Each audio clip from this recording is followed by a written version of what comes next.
निश्चय ही। यहाँ एक शिक्षणीय हदीस की कहानी संक्षेप में शब्दों के मध्य में बांग्ला में पेश कर रहा हूँ। कहानी का नाम सच्चाई का पुरस्कार। एक बार रसूलुल्लाह सा के पास एक युवक आया और बोला, हे अल्लाह के रसूल, मैं एक पाप किया है, मुझे क्षमा करने का उपाय बता दीजिए। नबी जी ने पूछा, क्या पाप किया? युवक बोला, मैंने एक महिला के साथ अवैध संबंध किया है। नबी जी बोले, क्या तुम अपनी मां के साथ ऐसा करने की हिम्मत करोगे? युवक भयभीत हो गया हुए बोला, अल्लाह की कसम नहीं। नबी जी बोले, दूसरे आदमी की मां के साथ भी तो यह जायज नहीं है, अब तौबा करो। युवक बोला, मैं तौबा करता हूं। किंतु कुछ दिन बाद वह फिर वही पाप कर बैठा और फिर नबी जी के पास माई जाहिल।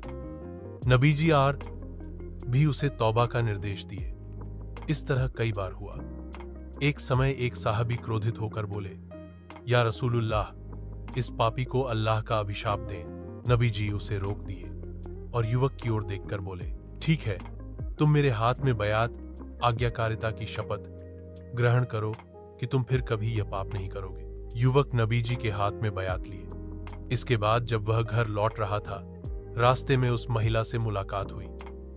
महिला ने उसे पहले की तरह बुलाया, किंतु तुम्हारे युवक ने दृढ़तापूर्वक कहा, नहीं, मैं अल्लाह के रसूल के प्रति प्रतिज्ञाबद्ध हूं, मैं अब कभी यह पाप नहीं करूंगा।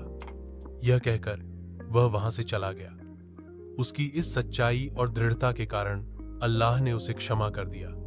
यह हादे इसके सारांश विभिन्न विवरणों के आधार पर संक्षिप्त शिक्षा। यह हदीस हमें सिखाती है, पाप से तौबा करना और फिर से पाप में लौट जाने पर भी निराश न होकर फिर तौबा करना जरूरी है। अल्लाह की राह में दृढ़ संकल्प, ईमानदारी और सच्चाई असीम रूप से महत्वपूर्ण है।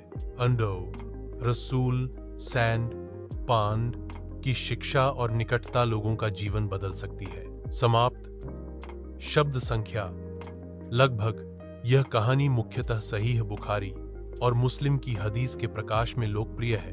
एक घटना। अल्लाह हम सबको सही रास्ते पर चलने की तौफीक दे। आमीन। और कोई विशिष्ट हदीस की कहानी चाहिए तो बता सकते हैं।